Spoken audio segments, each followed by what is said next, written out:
Binance released a AI crypto report, kind of looking at AI agents specifically and their intersect with crypto. It kind of talks about a comparison of like AI agents versus bots, just to clarify the differences there.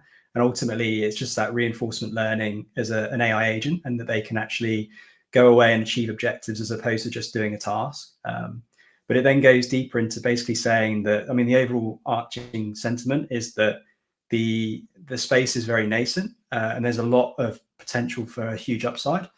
And some of the protocols that they mentioned in there are so Truth Terminal and Goat. So Goat's the token that Truth Terminal endorsed.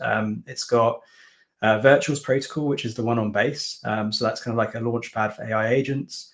And it talks about DAOs.fun, which is like a launch pad for DAOs related to AI agents. So AI16Z came out of DAO.fun. So you've got those two kind of main protocols talked about, and then obviously the Truth Terminal thing, which kind of catalyzed the whole meta back in.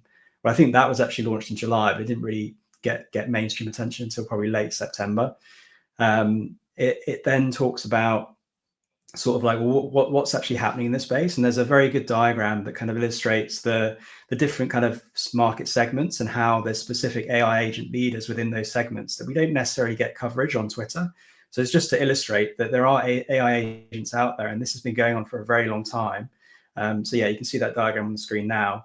And I think that to your point that you made earlier, B-Check, around like you're just not impressed with a lot of these AI agents, and that makes sense. Like a lot of this is new. They're new products that have come to market, but there's actually a lot of other stuff that's been happening for some time.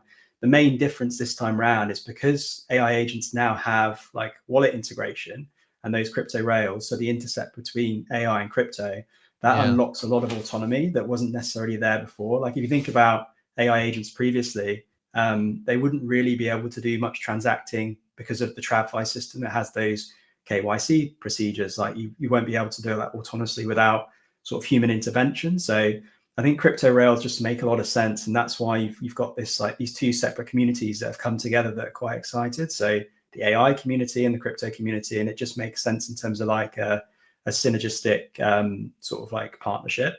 But yeah, in that regard, it's relatively new. I mean, Truth Terminal has a wallet, so they've got a Sol wallet.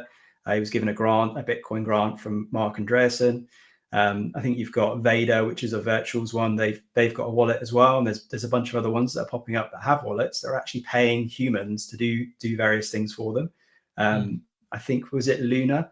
So that the virtuals protocol leading AI agents, like their flagship AI agent, actually paid someone $1,000 just because they were engaging with their content. And we had Jensen on the show a couple of weeks ago, and he was like, "This is just crazy." Like we had to go in and investigate why this was the case, because it just didn't really make sense. So like that to me is super interesting. But where it's going to go, and the Binance article talks about like DeFi, so AI agents using strategies in DeFi, so plugging into DeFi protocols and just like maximizing yields and doing these objectives to try and achieve certain goals, but using these protocols. And that is just coming to market now. And there's protocols like Almanac, who they came to market I think this month, and a bunch of other ones that these can now plug into. And I think that we're yet to see like that kind of develop. And another area that they touch on as well is collaboration. So you might have seen reference to swarms, which is effectively where you have a collective group of AI agents interacting,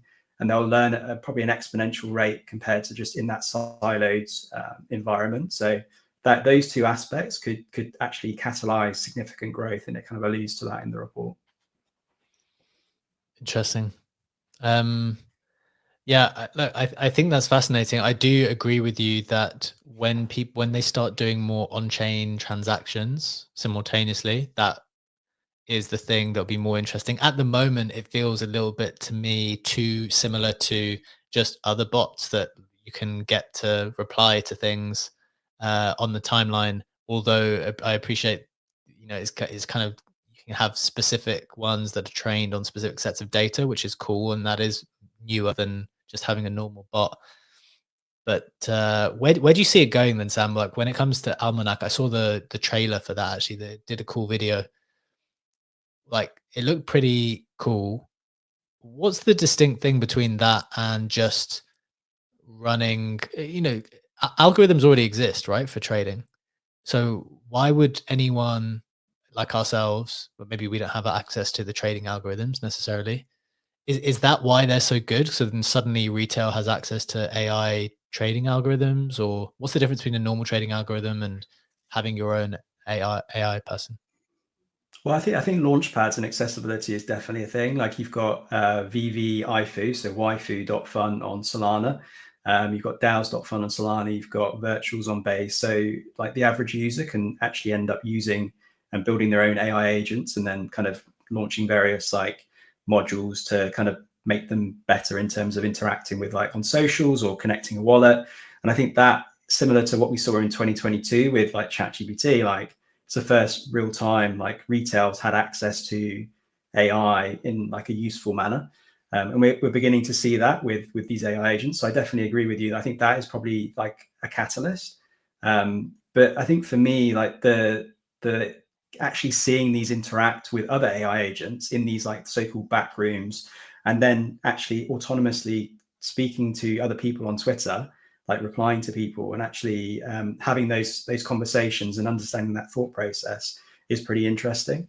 But I think the wallet interaction as well is something that adds a different lens. Like you look at KOL, there's literally a bot called KOL, which I think Legendary's spoken about recently. You send it tokens, it will shill the tokens, but it will floor the tokens and then buy back its own token. So it kind of appreciates the value of its own token, but then it has a vested interest in that. And you've seen protocols like Vader, who's creating like an investment DAO, which effectively it has these analyst bots or analyst agents like AIXBT, ZeroBro, and a few others as strategy people, but they have vested interest in each other by buying each other's tokens in their own wallets. So it reminds me of like the friend tech era with the 3-3 model. Like I'll buy you tokens if you buy mine, and we just don't sell them. And then ultimately you kind of accumulate more and more, and it just appreciates in value. And I'm interested in seeing what's next. Well, will they floor those tokens in certain circumstances, like using, I don't know, terms like slashing or whatever, and penalized for various things, and how those interact based off information that they receive. So I think there's just a lot of opportunity with that integration with crypto. And I think that's the main difference between normal bots and AI agents. I like it. Great summary, great conversation.